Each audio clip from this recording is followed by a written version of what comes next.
დისკუსიას დავიწყებთ იქნებით ეს რამოდენიმე ცალი არის დარჩენილი, ეს არის ჰაინრიხ იყო წაიკითხა განეცდა და ასე შემდეგ.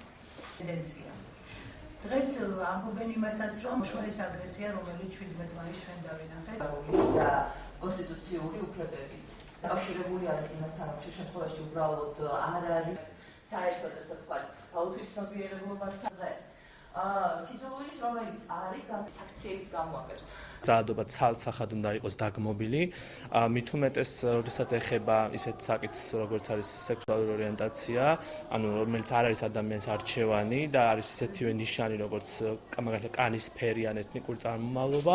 ერთი კარგი დადებითი, რაც შეიძლება ვისაუბროთ იმ 17 მაისის აქციისა, ის იყო, რომ მას მოყვა გარკვეული საზოგადოების მხრიდან ფართო გამოხმაურება, ანუ საუბარი როდესაც იწყება, ეს ყოველთვის კარგია. თემა არის ძალიან სენსიტიური. შესაძლებელი ყოფილიყო, რომ უფრო წინააღმდეგობრივი მოსაწრებებით ყოფილიყო გამოთქმული, მაგრამ პრინციპში აქ მოვიდა ალბათ ძირითადად ის აუდიტორია, რომელიც ხედავს, ესე ვთქვათ, ჰომოფობიას როგორც სოციალურ პრობლემას და უნდა რომ ეს პრობლემა რაღაცნაირად დროულად იქნას გადაჭრილი ამ საზოგადოებაში. ქართული მედია ემსახურება იმას, რომ ხელთ ჩართული ბრძოლა აჩვენოს ადამიანების და არა ის, რომ მოსახლეობის ცნობიერების ამაღლებას ემსახურებოდეს. 17 მაისმა აჩვენა არა მარტო ის, რომ არსებობს ძალადობის მოთხოვნილება ჩვენ საზოგადოებაში, არამედ არსებობს ის, რომ არ არის ინფორმაცია სათანადოდ მიწოდებული. ამიტომ ერთ-ერთი გამოსავალი არის ის, რომ ჩვენ ჩამოვიდეთ სხვა ქალაქებში ადამიანები, რომლებიც ძალადობას ვაპროტესტებს, გამოვთქვათ საკუთარი აზრი,